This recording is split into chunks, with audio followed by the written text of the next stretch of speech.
कैसे हैं आप सभी लोग। आशा करता हूँ आप सभी ठीक होंगे, स्वस्थ होंगे, मौज कर रहे होंगे। आज हमारा टॉपिक होगा ब्लड ग्रुप। इससे पहले आरबीसी, डब्ल्यूबीसी, प्लेटलेट्स और प्लाज्मा, इन सभी के बारे में अपन ने बातें कर ली है। इनका लिंक डिस्क्रिप्शन में डाल देंगे, एक बार जाकर के देखना। जब तक वो नहीं देखोगे ये समझ में नहीं आएगा। और टॉपिक रहेगा ब्लड ग्रुप। तो पहले बात करें कि ब्लड ग्रुप के बारे में बताया किसने।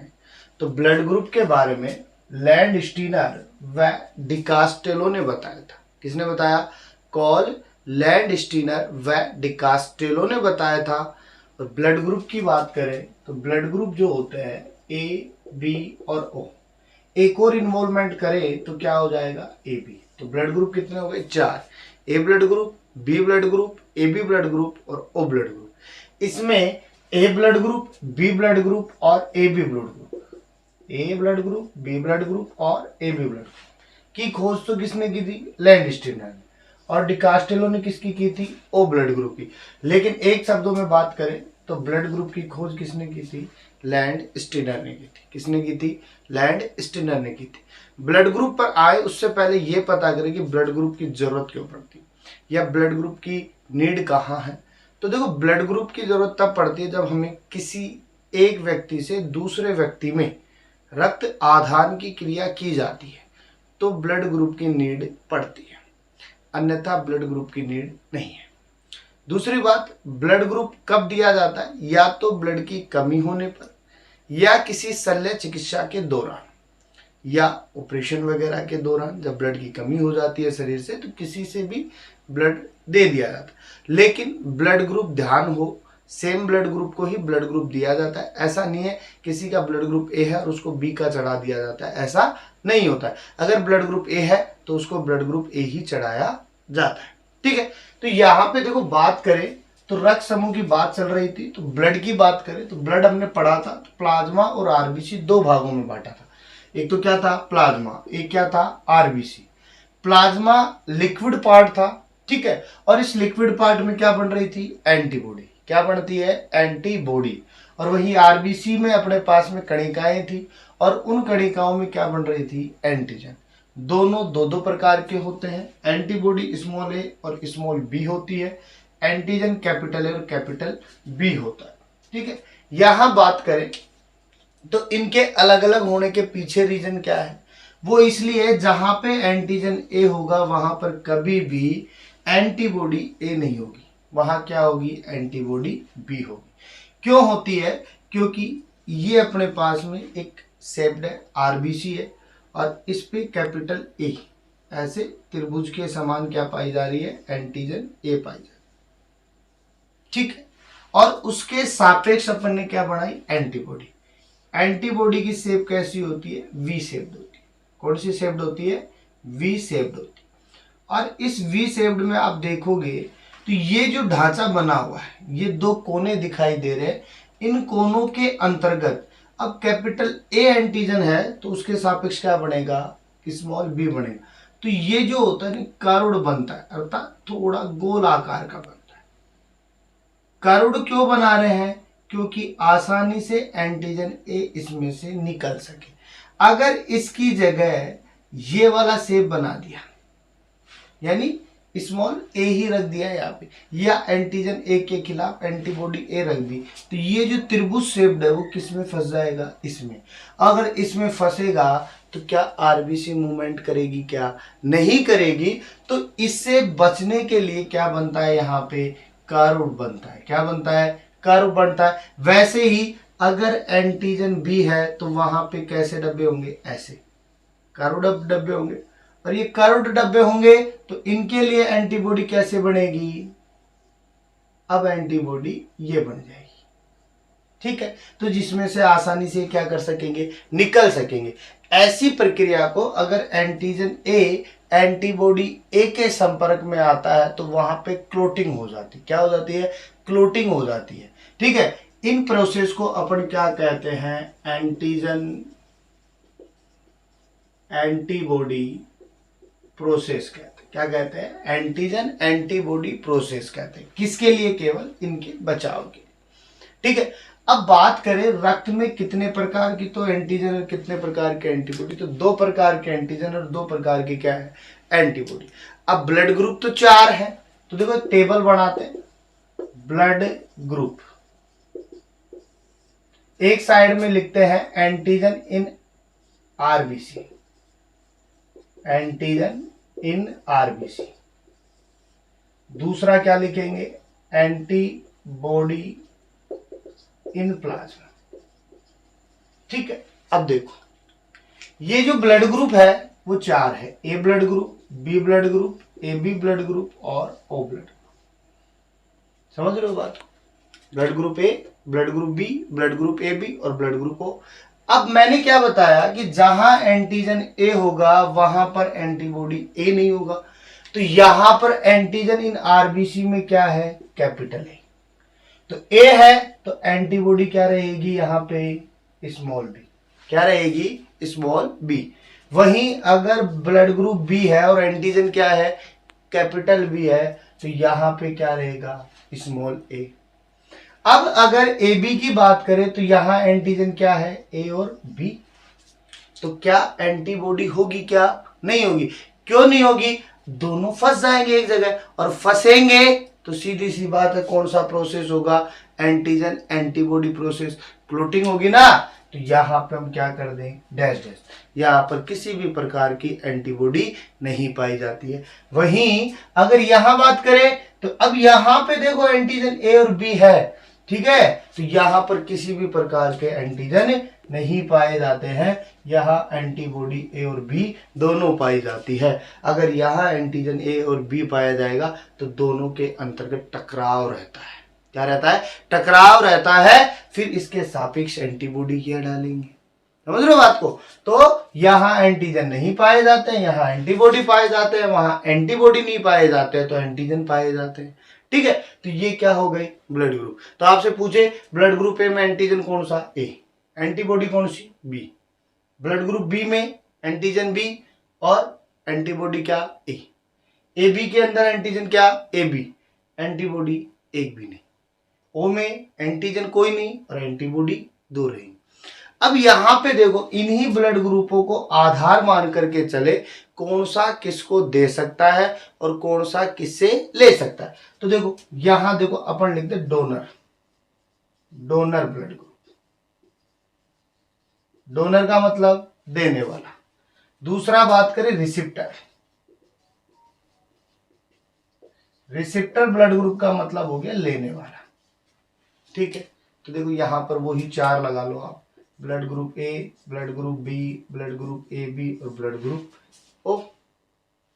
अब ब्लड ग्रुप ए जो है वो किसको देगा, ए को देगा और ए बी को देगा, देगा नहीं।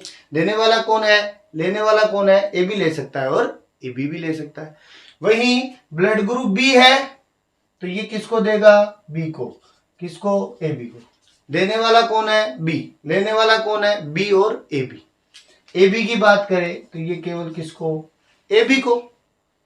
ओ जो है इसके पास एक भी एंटीजन नहीं है, केवल क्या है एंटीबॉडी है, तो ये किसको दे सकता है सभी को दे सकता है। तो ए बी हो जाएगा, ए बी भी बी भी हो जाएगा, ए बी भी हो जाएगा और क्या हो जाएगा ओ भी हो जाएगा। ये चारों को दे सकता है। इसीलिए बात आती है कि सॉवरल डोनर कौन है, सॉवरल डोनर कौन है जो सभी को दे सकता है, तो वो कौन सा है ओ है, कौन सा है ओ है। और ओ में भी कौन सा है नेगेटिव, कौन सा है नेगेटिव। सॉवरल डोनर कौन सा होगा ओ नेगेटिव। और रिसिप्टर कौन सा होगा सॉवरल रिसिप्टर, लेने वाला कौन होगा ए बी। क्यों, क्योंकि यहां पर एक भी एंटीबॉडी नहीं है, किसी भी प्रकार की कोई रोक टोक नहीं है, कोई भी आ सकता है और कोई भी जा सकता है। तो यहां पर आप क्या लिख दोगे ए बी, और ए बी में कौन सा लिखोगे पॉजिटिव। अगर ब्लड ग्रुप की पहचान हम कैसे कर सकते हैं, हमें किस प्रकार से, तो देखो ब्लड ग्रुप के लिए आपको माइक्रोस्कोप की नीड पड़ेगी, किसकी पड़ेगी माइक्रोस्कोप की नीड पड़ेगी, और उस माइक्रोस्कोप की सहायता से आप आसानी से अध्ययन कर सकते हो। अब देखो इस ब्लड ग्रुप के लिए जैसे आपको माइक्रोस्कोप नहीं है तो वहां उसकी जगह आपको क्या चाहिएगा इंडिकेटर, क्या चाहिएगा? इंडिकेटर चाहिएगा, सीधी बात है। अगर माइक्रोस्कोप है तो माइक्रोस्कोप से काम चल जाएगा, अगर माइक्रोस्कोप नहीं है तो क्या चाहिए? इंडिकेटर। तो देखो पहले माइक्रोस्कोप की बात करें तो देखो माइक्रोस्कोप के लिए क्या करना पड़ेगा? आपको एक बूंद ब्लड की निकालनी पड़ेगी। आपने यहाँ पे पिंच किया, यहाँ से ब्लड निकला, स्लाइड लो, स्लाइड पे ब्लड डालो, उसके ऊपर क्या डालो? थोड़ा आंसू जल डालो और माइक्रोस्कोप से अध्ययन करो। अगर आपके पास में इस प्रकार से दिखाई दे रहा है, अगर इस प्रकार का डायग्राम दिखाई दे रहा है जहां पे त्रिभुज के समान आकृतियां दिखाई दे रही है तो आपका ब्लड ग्रुप क्या है? ए है। अगर ये राउंड शेप्ड दिखाई दे रही है तो ब्लड ग्रुप क्या है? बी है। और अगर यहीं पे इस प्रकार से आपको ढांचा दिखाई दे रहा है, त्रिभुज भी दिख रहा है और कर्व्ड भी दिख रहा है तो क्या हो जाएगा? A B. तीसरी बात, अगर ये वाला ढांचा नहीं दिख रहा है, ये वाला ढांचा दिख रहा है और इसमें ये वाली चीज भी दिखाई दे रही है तो ये कौन सा हो जाएगा? आपका ओ हो जाएगा। क्यों? यहां एंटीजन नहीं है, केवल एंटीबॉडी है। यहां पर केवल एंटीजन है, एंटीबॉडी नहीं है, इसलिए कौन सा है? A B. तो इस प्रकार से हम माइक्रोस्कोप से इसका अध्ययन कर सकते हैं। लेकिन अगर माइक्रोस्कोप नहीं है उस कंडीशन में क्या करना है? तो उस कंडीशन में करना कुछ नहीं है, इंडिकेटर होगा अपने पास में और उस इंडिकेटर के माध्यम से एक स्लाइड लेनी है। क्या लेंगे? एक स्लाइड लेंगे। उस स्लाइड में 3 ब्लड की बूंदें डालेंगे, 1 ब्लड की बूंद, 2 ब्लड की बूंद और 3 ब्लड की। ठीक है। इसके डालने के बाद में इंडिकेटर होगा। उस इंडिकेटर में अपने पास में एक येलो कलर होता है, एक ब्लू कलर होता है, एक व्हाइट कलर होता है। तो कलर किसको डिसाइड कर रहा है? ब्लू को डिसाइड करेगा। ब्लू कलर किसको डिसाइड करेगा? ए को डिसाइड करेगा। और व्हाइट कलर ओ को डिसाइड करेगा। ये जो ओ होता है ये बेसिकली पॉजिटिव व नेगेटिव को दर्शाता है। किसको दर्शाता है? पॉजिटिव व नेगेटिव को दर्शाता है। तो यहां करते क्या है, इन 3 ब्लड ग्रुप की बूंद ले लिए थे, इनमें एक एक बूंद, यानी एक ब्लू की, एक येलो की और एक व्हाइट की। अगर संरचना कुछ इस प्रकार से बन रही, जैसे इस पे डाला, इसमें कोई क्रिया नहीं हो रही है और ये जो ए था ये इस प्रकार से आ गया, अर्थात कुछ फटा हुआ आ गया, एगुलेशन प्रोसेस हो रहा है। और इस प्लस वाले में भी क्या हो गया? एगुलेशन प्रोसेस हो गया। तो ब्लड ग्रुप क्या हो जाएगा? ए पॉजिटिव। क्या हो जाएगा? ए पॉजिटिव। अगर यहां पे एगुलेशन नहीं होता, केवल इसी प्रकार से एक ब्लड की बूंद रह जाती तो कैसा होता? ए नेगेटिव होता। कौन सा होता? ए नेगेटिव। अर्थात ब्लड ग्रुप 4 है लेकिन वैसे पॉजिटिव नेगेटिव पे बात करें तो 8 हो जाएंगे। A positive, A negative, B positive, B negative, A B positive, A B negative, O positive, O negative. लेकिन ब्लड ग्रुप कितने हैं? 4 ही होते हैं। ठीक है। तो इस प्रकार से हम ब्लड ग्रुप की क्या कर सकते हैं? अध्ययन भी कर सकते हैं। ठीक है। तो इसका एक छोटा सा स्क्रीनशॉट लीजिए, फिर बात करते हैं आरएच ग्रुप के बाद में एक और बात करते हैं, वो है आरएच कारक। किसकी बात कर रहे हैं? आरएच कारक की। किसने बताया था? लैंडस्टीनर व वीनर ने। किसने बताया? लैंडस्टीनर व वीनर ने बताया था। और इन्होंने किस में खोजा था? रिसर्च वानर। जैसे एक बात करें तो अपन ने बात की कि एंटीजन जो है, देखो ये आरबीसी थी और इस आरबीसी में त्रिभुज के समान क्या था? ए एंटीजन था। क्या था? ए एंटीजन था। और ये क्या था? अपने पास में बी एंटीजन था। तो सन 1944 की बात है जब वीनर नामक वैज्ञानिक ने रिसर्च वानर से उसकी आरबीसी का अध्ययन कर रहा था, तब उसे ए एंटीजन तो दिखा था, उसके साथ में उसे एक और एंटीजन दिखा था, वो करीब ऐसे था, चौकोर साइड का। और इस चौकोर संरचना को देख करके वो सोचने पे मजबूर हो गया, क्या एक ही वानर में है क्या? ये सभी में है। इसलिए उसने बहुत से वानरों को इकट्ठा किया और बाद में उन सभी की आरबीसी का अध्ययन किया। और आरबीसी में अध्ययन करने पर पता चला कि ये जो चौकोर संरचना है ये लगभग सभी वानर्स में मौजूद थी। और उसके बाद ही मनुष्य में भी एक अन्य एंटीजन का पता लगाया गया था, जिसे हम किसके नाम से जानते हैं? आरएच कारक के नाम से जानते हैं। ये जो आरएच कारक था जिसमें उपस्थित होगा, अर्थात ये जो आरएच कारक है, यानी जो एंटीजन अगर उपस्थित है तो उसे RH पॉजिटिव कहेंगे, और जिसमें एंटीजन अनुपस्थित है उसे RH नेगेटिव कहेंगे। सीधी बात है, पॉजिटिव का मतलब होता है होना और नेगेटिव का मतलब नहीं होना, लेकिन पॉजिटिव और नेगेटिव जो होते हैं दोनों अलग तरीके से इफेक्ट डालते हैं। अगर पॉजिटिव है तो मतलब वो रोग है, अगर नेगेटिव है तो मतलब वो रोग नहीं है। यानी अगर किसी में एंटीजन अनुपस्थित है तो उसमें RH नेगेटिव होगा, अगर किसी में पॉजिटिव है या प्रेजेंट है तो वो कौन सा होगा, पॉजिटिव होगा। ठीक है, तो ये बात किसने बताई, वीनर ने बताई। साथ कौन दे रहा था, लैंडस्टीनर दे रहा था। और अगर एक आंकड़ों की बात करें तो लगभग इस विश्व के अंतर्गत 83% जो लोग हैं वो RH पॉजिटिव है, यानी 83% लोगों में एंटीजन उपस्थित होता है, जबकि से 17% जो लोग हैं उनके अंतर्गत एंटीजन अनुपस्थित होता है, इसलिए उन्हें क्या कहते हैं, RH नेगेटिव कहते हैं। ठीक है, अगर यही आंकड़े भारत के अनुसार देखें तो भारत में करीब 93% जो लोग हैं वो RH पॉजिटिव है। ठीक है, अर्थात उनमें एंटीजन पाया जाता है, और जो 7% लोग हैं उनमें RH नेगेटिव, यानी एंटीजन क्या है, अनुपस्थित। ये एंटीजन जो है इतना घातक होता है कि इससे एक रोग होता है, और उस रोग को कहते हैं एरिथ्रोब्लास्टोसिस फिटेलस। क्या कहते हैं, एरिथ्रोब्लास्टोसिस फिटेलस रोग कहते हैं। अर्थात ये रोग इतना घातक होता है कि इसमें कह सकते हैं कि दो मियाँ बीवी है। ठीक है, एक नर व एक मादा, हस्बैंड वाइफ। अगर ये हस्बैंड वाइफ, अगर हस्बैंड पॉजिटिव है और वाइफ जो है वो नेगेटिव है, अगर हस्बैंड पॉजिटिव है और वाइफ क्या है, नेगेटिव है, तो हस्बैंड के द्वारा जो शुक्राणु होगा वो क्या होगा, पॉजिटिव, अंडाणु क्या होगा, नेगेटिव।